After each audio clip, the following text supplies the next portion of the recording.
In my quest to carry on watching the Barney films and the episode collections that I never got around to seeing, I have now watched Storytime with Barney, and I'm pleased to say that this is an absolute joy. I love the format, I love the concept, I think it's very, very well executed.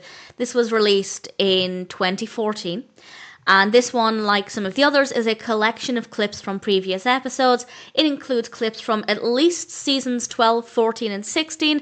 There could be some others. If anybody knows, please feel free to confirm. And I won't explain absolutely everything that's covered in this, but I'll just talk about some highlights, some things that I thought worked really well. There wasn't anything that didn't work well. And I was really looking forward to this one because I feel like stories, childhood stories, are very nostalgic, but actually none of the stories in this were nostalgic to me. These episodes, at least those seasons, aired much after I stopped watching Barney as a child. So the stories I didn't recognise, but just the method of storytelling, the messages, they're really, really sweet. We have stories including Pandora's Box, The Emperor's Contest, which I'll talk more about in a moment, and The Sword in the Sandbox, which I thought was a delightful variation on The Sword in the Stone to an extent. The Emperor's Contest I really liked. It's a story about planting a seed and letting it grow and needing to be honest about the outcome. I won't spoil it,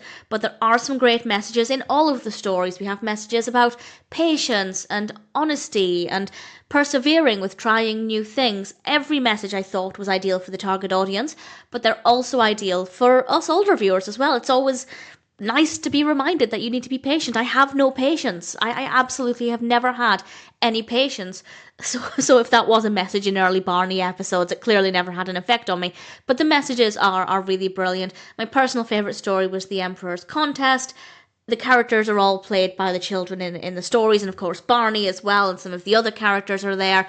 Baby Bop and BJ and Riff, and it's great to see the characters, or the children playing these characters. I guess the children characters playing the story characters really brought them to life, made it a really engaging way to enjoy the story, to actually see the action unfolding. Not that there's anything wrong with sitting down and reading a book to the viewer or reading a book to the children that the viewer can also enjoy, but this does make it a lot more engaging. The stories are fun, the messages are clear, there are some great songs, of course, there are some lovely performances. It did feel nostalgic in some ways, not with the stories themselves, but with just the way everything was presented. It still made me feel nostalgic for childhood in its own ways. Great editing, everything flowed together really well. We have some great locations, some great sets. I really like the outdoor location that they use in some of the later seasons. It's a really, really nice space.